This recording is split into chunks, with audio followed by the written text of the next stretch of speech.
যে কোনো অকেশনে মুরগির মাংস যখন খেতে একঘেয়ে লাগে, মুরগির মাংসের ঝোল ভালো লাগে না, তো তখন মুরগির ঝোলটাকে এইভাবে শাহি চিকেন বানিয়ে নাও। একদম ঘরোয়া উপকরণ দিয়ে জাস্ট মুরগির ঝোলের মধ্যে কয়েকটা টুইস্ট দিলেই কিন্তু এই শাহি চিকেন হয়ে যায়। বাড়িতে কোনো গেস্ট আসলে যদি তারা খুব বেশি রিচ খাওয়া পছন্দ না করে, তাদেরকে কিন্তু এই রেসিপিটি বানিয়ে দিতে পারো। অথবা নিজেরাও মানে রবিবার বা ছুটির দিনে যখন ইচ্ছা হয় একটু কিছু ভালো কিছু খেতে, তখন এই রেসিপিটি ট্রাই করতে পারো। এখানে আমি একটু ধনে, একটু মানে বিরিয়ানির যে আস্ত মশলা হয় সেগুলোকে জোগাড় করেছি, করে সেগুলোকে ভালো করে শুকনো খোলায় ভালো করে ড্রাই রোস্ট করে নিচ্ছি। বিরিয়ানির মশলায় যা যা লাগে সেই মশলাগুলোই।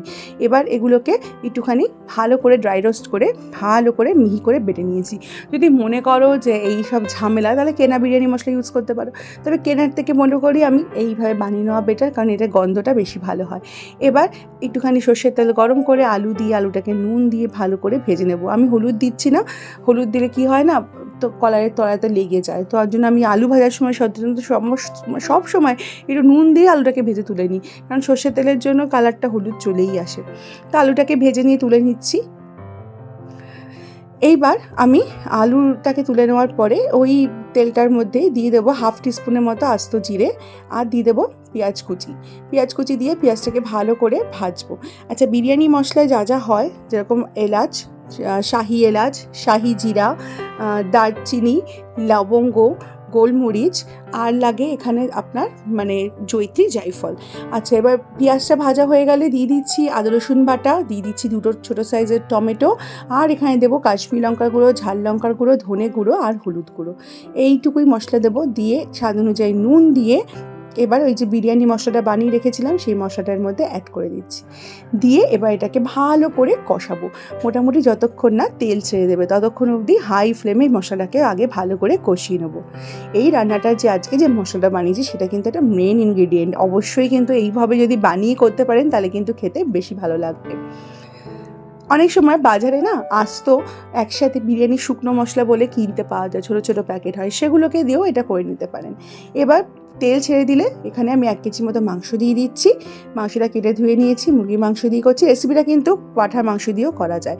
দিয়ে দিচ্ছি টক দই 1/2 কাপের মতো দিচ্ছি, কারণ টমেটো এখানে 2টো দিয়েছি, তার জন্য টক দইটা অল্প দিচ্ছি। যদি টমেটো স্কিপড করেন তাহলে টক দই 1 কাপের মতো দেবেন, আর যদি টক দই স্কিপড করেন তাহলে টমেটো কিন্তু 4 থেকে 5টা দেবেন, তাহলে রেসিপিটি খেতে ভালো হবে। যেহেতু শাহি বলছি, তো শাহি মানে তো শাহির টেস্ট আনতে হবে, তো তার জন্য টকের ব্যালেন্সটাও কিন্তু ঠিকঠাক করতে হবে।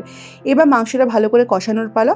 মোটামুটি 3 থেকে 4 মিনিট হাই ফ্লেমে মাংসটাকে ভালো করে মিশিয়ে নাও। মশলাটা আগে থেকে কষিয়ে নিয়েছি, তো খুব বেশি কষাতে হবে না, ভালো করে মিশিয়ে নিয়ে এবার এটাকে লো ফ্লেমে ঢাকনা দিয়ে ঢেকে রেখে দাও টানা 10 মিনিট।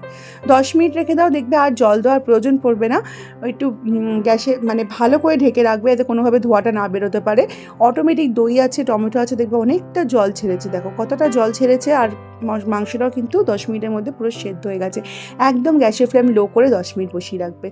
তারপরে এবার ঢাকনাটাকে তুলে নিচ্ছি, দেখো কতখানি ঝোল বেরিয়েছে, আর কোনোভাবে জল দেওয়ার প্রয়োজনই পড়বে না, এতটা ঝোল বেরিয়ে গেছে। এবার দিয়ে দিচ্ছি স্বাদের ব্যালেন্সের জন্য 1 চামচের মতো চিনি, আর একটুখানি কেওড়া জল, আর দিচ্ছি এখানে কাজু বাটার জায়গায় আপনারা চাইলে চালমগজ বাটাও অ্যাড করতে পারেন। দিয়ে দিচ্ছি 1 চামচের মতো ঘি, দিয়ে এবার এটাকে ভালো করে মিশিয়ে নেব।